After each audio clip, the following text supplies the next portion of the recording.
तो दोस्तों आप लोग थंबनेल टाइटल देख के समझ गए होंगे कि आज की इस बीटीटीएच की वीडियो के अंदर में हम लोग किस बारे में बात करेंगे। जी हाँ, सबकी चहेती लड़की शूनर हम लोगों की वापस से एंट्री हो चुकी है और साथ ही साथ हम लोग उसकी आज हेवनली फ्लेम के बारे में जानेंगे, क्योंकि शूनर के बारे में बताना है सच अ वेस्ट ऑफ टाइम, क्योंकि मोस्ट ऑफ द लोग उसके पीछे अंधे पागल है। तो मैं उसके बारे में कुछ भी नहीं बताऊंगा, सिर्फ इस वीडियो में मैं बताऊंगा कि आखिर वो जो गोल्डन कलर का हम लोगों को आग देखने को मिल रहा है, इसकी क्या पावर्स है, साथ ही साथ इसके अंदर हम लोगों को कौन कौन सी एबिलिटीज देखने को मिलती है। तो इस वीडियो के अंदर में हम लोग इसके बारे में A to Z चीज़ों को जानेंगे। साथ ही साथ वीडियो में आगे चल के मैं आप लोगों को ये भी बता दूंगा कि इसकी फर्स्ट अपीयरेंस हम लोगों को कब दूंगा सीरीज में देखने को मिलेगी और कितना तगड़ा रहता है, आप लोग इसके ऊपर में बिलीव भी नहीं कर पाओगे। तो शूनर के हाथ में जो हम लोगों को वो चमकता हुआ सुनहरा कलर का हेवनली फ्लेम देखने को मिलता है, इसका नाम है गोल्डन एम्परर इंसिनरेटिंग हेवनली फ्लेम, जो कि असल में एक 4th रैंक का हेवनली फ्लेम है। वैसे तो किसी भी हेवनली फ्लेम के ओरिजिनेशन के रिगार्डिंग कोई भी डिस्क्रिप्शन हम लोग को नहीं दिया जाता है। मोस्ट ऑफ द टाइम एक ही चीज बताया जाता है कि हेवनली फ्लेम्स कई सालों से इसी धरती के ऊपर में अपने आप ही किसी नेचुरल फोर्सेस के वजह से क्रिएट होते हैं।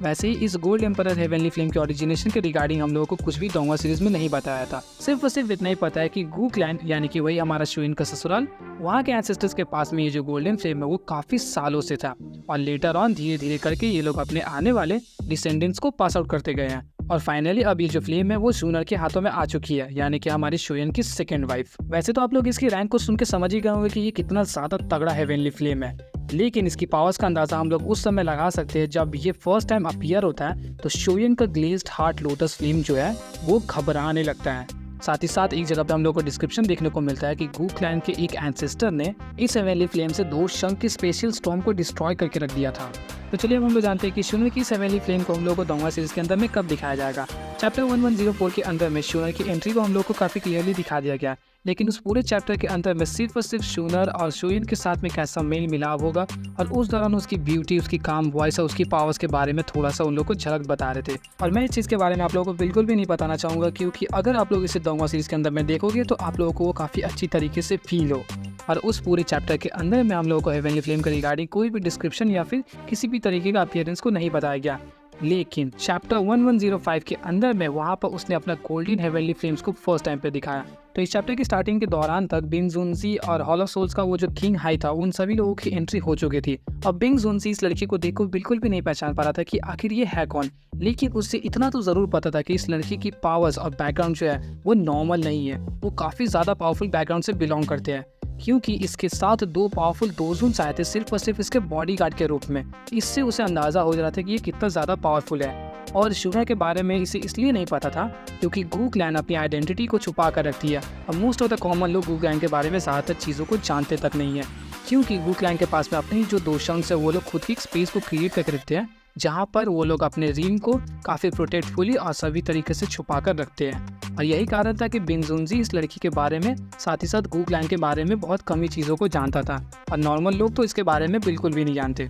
शूनर की उस टेरिफाइंग पावर को देख के बिंग जुनसी उससे बिल्कुल भी पंगे नहीं लेना चाहता था, इसीलिए वो कहता है कि मेरा इंटरेस्ट इस लड़के में बिल्कुल भी नहीं है, मुझे सिर्फ और सिर्फ ये वोफुल पॉइजन वाली लड़की चाहिए, इसलिए आप लोग उस शोयन नाम के लड़के को लेके चले जाइए और मैं वोफुल पॉइजन बॉडी वाली लड़की को ले जाऊंगा। इसके बाद हम लोगों के बीच में जो भी क्लैशेज है वो देखने को नहीं मिलेगा। लेकिन वहाँ पर किंग हाई जो कि हॉल ऑफ सोल का लॉन्डा था वो बोलता है कि मुझे तो शोयन चाहिए, क्योंकि कमांडर इन चीफ जो कि हॉल ऑफ सोल्स के हैं उसने पर्सनली ऑर्डर दिया है कि शोयन को पकड़ के लाने के लिए। और यहीं पर बिंग जुनसी रिप्लाई करता है कि ये तुम्हारा मामला है, तुम लोग समझो कि तुम उसे कैसे पकड़ोगे, मुझे चाहिए बस ये वोफुल पॉइजन वाली लड़की और मैं इसे लेके चला जाऊंगा। लेकिन वहाँ पे शूनर एक काफी कोल्ड सा डायलॉग मारती है, वो बोलती है कि the 2 of you don't need to argue, you will be not able to bring anyone away from here, grab your people and leave this city within 1 minute or I will allow you to leave। यहाँ पे schooner का साफ साफ मतलब था कि तुम लोगों को आर्ग्यूमेंट करने की जरूरत नहीं है, तुम लोग यहाँ से किसी को भी लेकर नहीं जा पाओगे, मैं तुम लोगों को 1 मिनट का टाइम देती हूँ, तुम अपने लोगों को लेकर इस सिटी को छोड़ के यहाँ से चले जाओ और मैं तुम लोगों को शांति से यहाँ पर जाने दूंगी।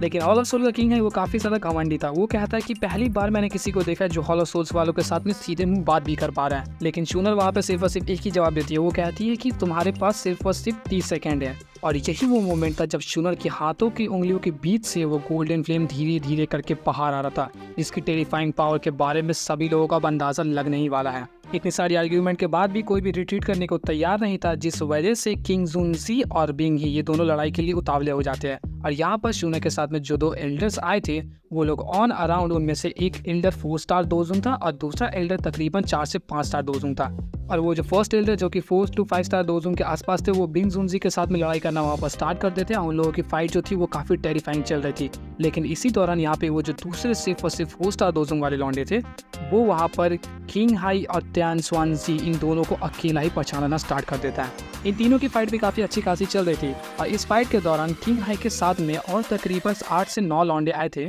जिनके बीच एक गंदा नाम का लड़का था, जिसका नाम गंदा था और काम भी गंदा था, किसी काम का नहीं था। वो तकरीबन 8 स्टार दोजोंग के आसपास था और उसके साथ और भी लोग आए थे जो कि था तकरीबन 6 to 7 स्टार दोजोंग। और इतने सारे लोगों को किंग हाई ऑर्डर देता है कि गंदा तुम इन सभी लोगों को लेकर शोयन और शूनर के ऊपर में हमला करो और वहाँ पर जाके शोयन को तुम लोग पकड़ के लाओ। और इस दौरान गंदा और उसकी टीम पूरी फुल स्पीड के साथ में शोयन की तरफ में बढ़ना स्टार्ट हो जाती है। शूनर के हाथों से वो जो गोल्डन कलर का हेवनली फ्लेम था वो लिक्विड फॉर्म में धीरे धीरे करके अब और भी ज़्यादा बाहर आने लगा था और इसकी प्रेजेंस इतनी ज़्यादा पावरफुल थी कि शोयन इसे देख के घबराने लगता है। उसने ऐसा फ्लेम अब तक अपनी ज़िंदगी में देखा भी नहीं था और शोयन के अंदर में वो जो merged up glazed heart lotus flame है वो भी थोड़ा सा रिएक्ट करने लगता है, यानी कि उस हेवनली फ्लेम की प्रेजेंस की वजह से ग्लेज्ड हार्ट लोटस फ्लेम थोड़ा थोड़ा डर रहा था। अगर एक तरीके से हम लोग देखें तो शोयन का वो जो ग्लेज्ड हार्ट लोटस फ्लेम है वो 2 फ्लेम्स का मर्ज्ड अप है, जिसकी पावर्स तकरीबन टॉप 10 रैंकिंग के अंदर में आ सकती है और यहाँ तक कि 9th हेवनली फ्लेम के सामने में भी वो डरा नहीं था।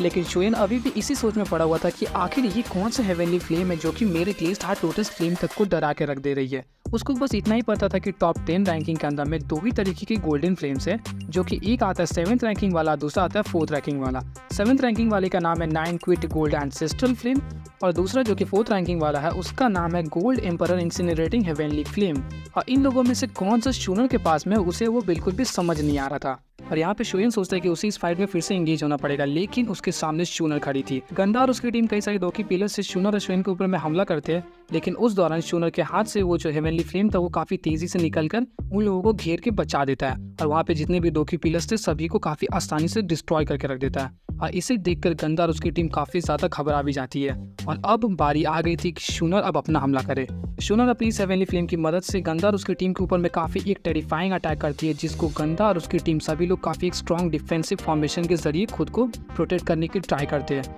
लेकिन शूनर का हेवनली फ्लेम इतना ज़्यादा पावरफुल था कि वो उनकी डिफेंस को पूरी तरीके से बर्बाद कर देता है। साथ ही साथ वही अटैक गंदा के कई लोगों के साथ साथ गंदा को भी मार देता है, यानी कि वो पूरी तरीके से मर गए थे। और उस अटैक से तकरीबन 4 से 5 दोस्तों जो लोग बच जाते हैं वो लोग इतना ज़्यादा डर गए थे कि उस अटैक को देखकर कि वो लोग वहाँ से चुपचाप दुम दबा के भाग जाते हैं। और उन लोगों ने सोच लिया था कि अब इस लड़की के साथ दोबारा पंगा नहीं लेना है। ठीक इसी के बाद शूनर अपनी उस हेवनली फ्लेम का इस्तेमाल करके आइस वैली का वो जो कोल्ड बैरियर था जो कि उन लोगों ने ये सिटी के आसपास में क्रिएट कर रखा था, उसके अंदर में कई सारे होल्स को क्रिएट कर देती है, जिसके बाद वो जो बैरियर पूरी तरीके से डिस्ट्रॉय हो जाता है। जिसके बाद ये सिटी का वो जो टेम्परेचर था वो पूरी तरीके से अब नॉर्मल हो चुका था। शूनर की इस टेरिफाइंग पावर को देखकर शोयन समझ जाता है कि वो जो लड़की थी वो हमेशा से उससे एक कदम आगे ही थी और अभी भी जो उसकी पावर्स है वो शोयन के मुकाबले काफी ज्यादा है। बात करें अगर शूनर की रैंकिंग की तो वो तकरीबन एक पीक दोजोंग यानी कि 8 to 9 स्टार दोजोंग के आसपास में जरूर होगी और उसकी हेवनली फ्लेम्स की वजह से उसकी पावर्स जो है वो ऑर्डिनरी दोजोंग्स के मुकाबले काफी ज्यादा है ही।